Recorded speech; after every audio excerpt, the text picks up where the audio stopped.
A tentação do Senhor e a nossa. Porque não temos um sumo sacerdote que não possa compadecer-se das nossas fraquezas, antes, foi ele tentado em todas as coisas, à nossa semelhança, mas sem pecado. Hebreus 4:15.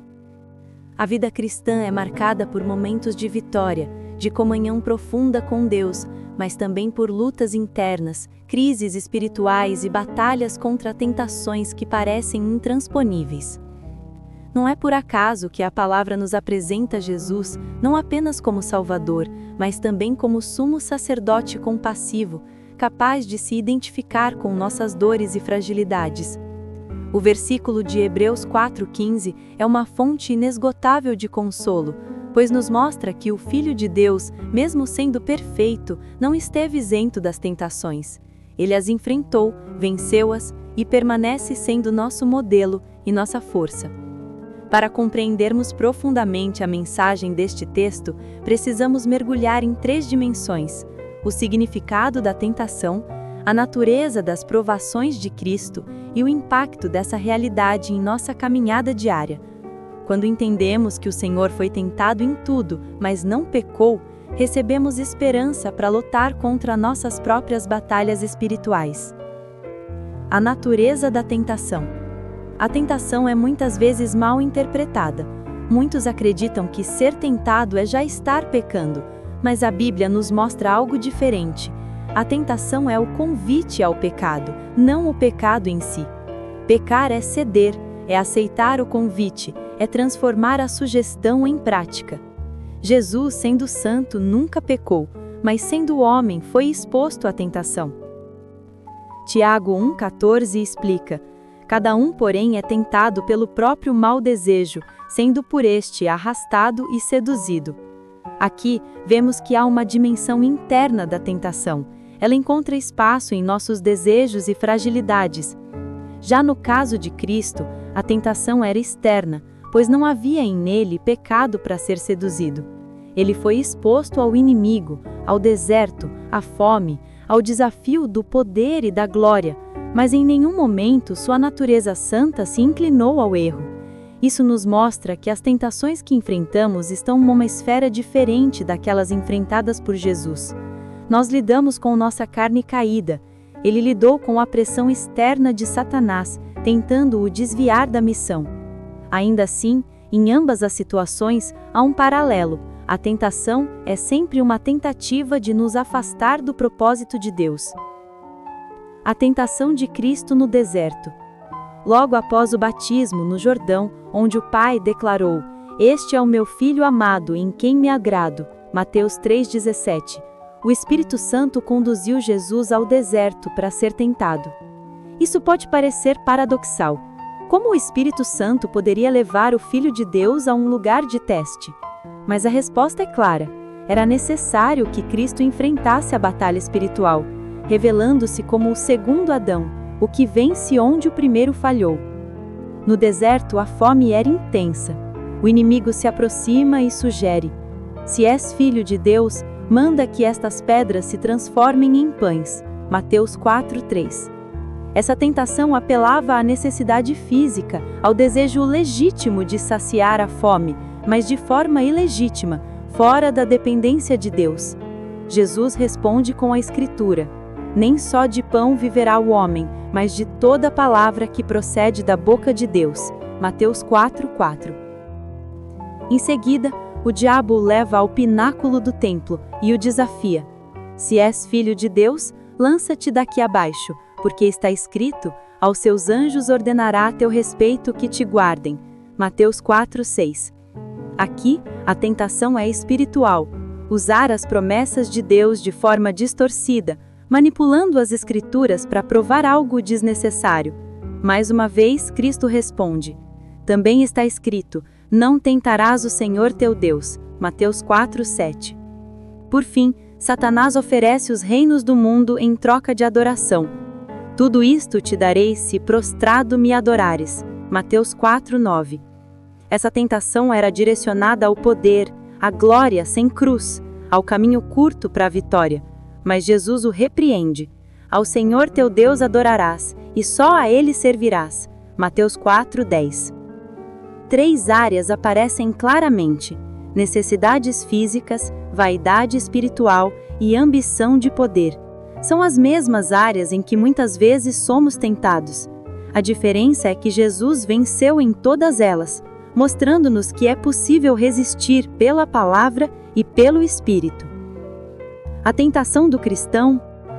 Enquanto não nascemos de novo, só compreendemos a tentação como atração para satisfazer desejos carnais. Mas após a regeneração, passamos a experimentar tentações mais sutis: desânimo espiritual, dúvidas quanto à fidelidade de Deus, tentações de abandonar a missão. O diabo não tenta apenas para nos levar a cometer erros, mas principalmente para neutralizar nosso propósito em Deus, roubar nossa fé e neutralizar nosso testemunho. Um crente regenerado não pode ignorar essa batalha.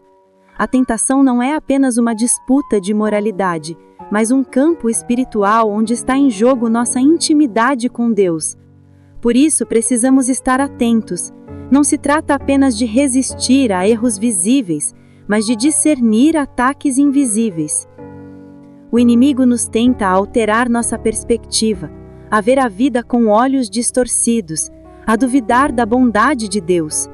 E apenas o Espírito Santo pode nos ajudar a identificar essas estratégias ocultas. O valor da tentação. Muitos perguntam: por que Deus permite que sejamos tentados? A resposta não é simples, mas a Bíblia nos dá algumas pistas. A tentação revela o que está dentro de nós, expõe nossos pontos fracos, mas também fortalece nossa fé quando resistimos. Jesus não precisava ser aperfeiçoado, mas ao vencer a tentação, ele se tornou para nós o exemplo vivo de que a obediência é possível. Nós, ao passarmos por tentações, aprendemos a depender do Senhor. A tentação, portanto, é um teste, uma provação que pode nos purificar. Pedro escreve: para que a prova da vossa fé, mais preciosa do que o ouro que perece, ainda que provado pelo fogo, redunde em louvor, glória e honra na revelação de Jesus Cristo. Assim, cada batalha enfrentada em santidade é uma oportunidade de amadurecimento e glória para Deus. Como vencer a tentação? Pela palavra de Deus. Jesus resistiu citando as Escrituras. Não basta ter uma Bíblia em casa, é preciso conhecê-la, meditá-la e aplicá-la. Pela oração. No Getsêmani, Jesus nos ensinou a vigiar e orar para não cair em tentação. Mateus 26, 41. Pelo Espírito Santo. A carne é fraca, mas o Espírito nos fortalece. Viver cheio do Espírito é a chave para resistir. Pela comunhão. A vida cristã não é solitária, precisamos da igreja, do corpo de Cristo para nos encorajar mutuamente. Pela fuga. Nem toda tentação é para ser enfrentada, algumas precisam ser evitadas. Paulo orienta: fugir da impureza. 1 Coríntios 6,18. O sumo sacerdote compassivo. O que torna essa mensagem tão poderosa é a afirmação de que Jesus não apenas venceu, mas também se compadece de nós. Ele sabe o que é sentir fome, sede, rejeição, pressão espiritual. Ele sabe o que é ser tentado, mas permaneceu sem pecado. Isso significa que ele não olha para as nossas lutas com frieza ou indiferença, mas com compaixão e graça. Ele não é um juiz distante, mas um intercessor presente. E Hebreus 4,16 completa a promessa: aproximemo-nos, portanto, confiadamente do trono da graça, a fim de recebermos misericórdia e encontrarmos graça para socorro em ocasião oportuna. Aplicação para hoje. Quando sentir que não consegue resistir, lembre-se: Jesus já venceu. Quando pensar que ninguém entende sua luta, saiba, Ele entende. Quando sentir que a tentação é forte demais, confie, o Espírito Santo está em você. Quando cair, não permaneça no chão. Levante-se e volte ao trono da graça. A vitória não é pela sua força, mas pela obra consumada na cruz. Hoje, Deus está lhe chamando a entregar novamente sua vida a Ele, não permitindo que a tentação roube seu propósito. Ore comigo. Senhor Jesus, eu creio que Tu venceste toda tentação e todo pecado. Ajuda-me a resistir. fortaleça a minha fé e guia-me pelo Espírito Santo. Eu me rendo ao teu amor e recebo tua graça para viver em santidade. Amém. Se esta mensagem falou ao seu coração, não guarde só para você. Compartilhe com seus amigos, familiares e irmãos da fé. Inscreva-se em nosso canal no YouTube, @O Caminho, a Verdade e a Vida, Jesus, para receber mais reflexões que edificarão sua vida espiritual. Ative as notificações e junte-se a uma comunidade que busca viver a palavra de Deus com profundidade e fidelidade. Você não está sozinho na luta contra a tentação. Cristo está com você, intercedendo, fortalecendo e conduzindo à vitória.